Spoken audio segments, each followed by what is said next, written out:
வாழ்க வளமுடன். சிவாய நம ஓம். அடியேன் உங்கள் சித்தன் சிவஸ்ரீ ஜெயப்பிரகாசம் பேசுகிறேன். ஒவ்வொரு நாளுக்கும் ஒரு கிரகம் காரகம் வகிக்கும். அந்த வகையில் பார்த்தீங்க அப்படின்னா வியாழக்கிழமைய குருவாரம் அப்படின்னு சொல்லுவோம். இந்த குருவாரத்திற்கும் அதாவது வியாழக்கிழமையில் வருகின்ற பௌர்ணமிக்கும் ஒரு மிகவும் விசேஷமான பலன்கள் உண்டு.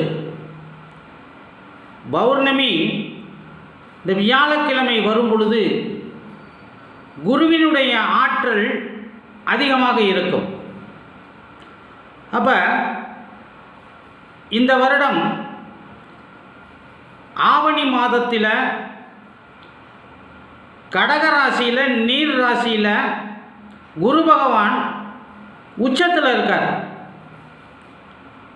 ஆவணி மாதம் என்பது சிம்ம மாதம்னு சொல்லுவாங்க. அதாவது சூரியனுடைய மாதம். சூரியன் சிம்ம ராசியில் ஆட்சி பெற்று உட்கார்ந்திருப்பார். அந்த சிம்ம ராசிக்கு நேர் 7ஆம் வீடான கும்ப ராசியில் சந்திர பகவான் அவிட்ட நட்சத்திரத்தில் பயணம் செய்யும் பொழுது இந்த வியாழக்கிழமை அன்று பௌர்ணமி தினம் வருகிறது. அப்போ இந்த அவிட்ட நட்சத்திரம் என்பது செவ்வாயினுடைய நட்சத்திரம். குரு, சூரியன், சந்திரன், செவ்வாய் இந்த 4 கிரகங்களுமே நட்பு கிரகங்கள். அப்போ இந்த குரு தனது உச்ச வீடான கடகராசியில் இருக்கார். இந்த கடகராசி என்பது ஒரு மோட்ச ராசி, அதே மாதிரி நீர் ராசி. இந்த நீர் ராசியில் இருக்கக்கூடிய இந்த குரு பகவான் இன்னொரு நீர் ராசியான விருச்சக ராசியையும் அதே மாதிரி தன்னுடைய சொந்த வீடான மீனத்தையும் பார்ப்பார். இந்த மீனமும் ஒரு நீர் ராசி தான். அப்போ இந்த வியாழக்கிழமை இந்த பௌர்ணமி வருகிறது அப்படின்னா மகான்களுடைய ஆசி இந்த பிரபஞ்சம் முழுவதும் நிரம்பி இருக்கும். நாராயணனுடைய ஆசி இந்த பிரபஞ்சத்தில் அதிகமாக இருக்கும்.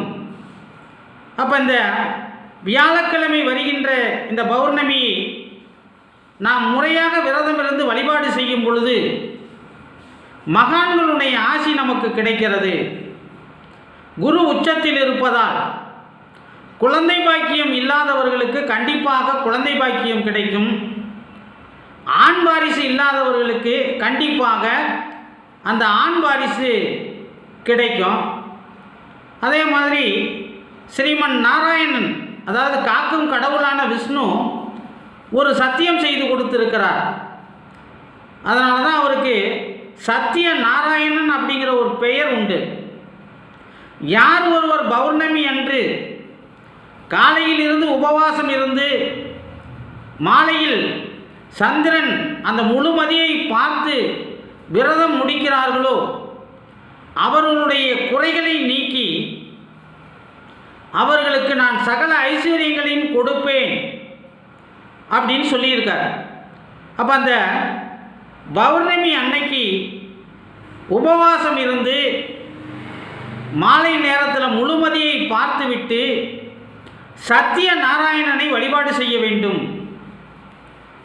இந்த ஆவணி மாதம் வருகின்ற இந்த பௌர்ணமி வியாழக்கிழமையும் சேர்ந்து வருவதால் இந்த நாளில் நாம் விரதம் இருந்து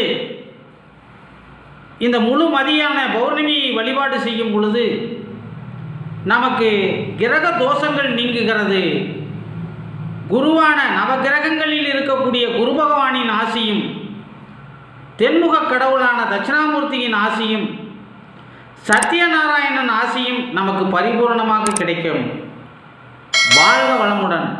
எல்லாம் நிறைவாகட்டும். சகல ஐஸ்வர்யங்களும் உங்களுக்கு கிடைக்கட்டும். என்னுடைய வீடியோ உங்களுக்கு பிடிச்சிருந்தது அப்படின்னா லைக் பண்ணுங்கள், ஷேர் பண்ணுங்கள், கமெண்ட் பண்ணுங்கள். மறக்காமல் சிவஸ்ரீ பாலா அப்படிங்கிற என்னுடைய யூடியூப் சேனலை சப்ஸ்கிரைப் பண்ணுங்கள். பக்கத்தில் இருக்க பெல் பட்டனை மறக்காமல் அழுத்துங்க. வாழ்க வளமுடன். ஓம் நற்பவி.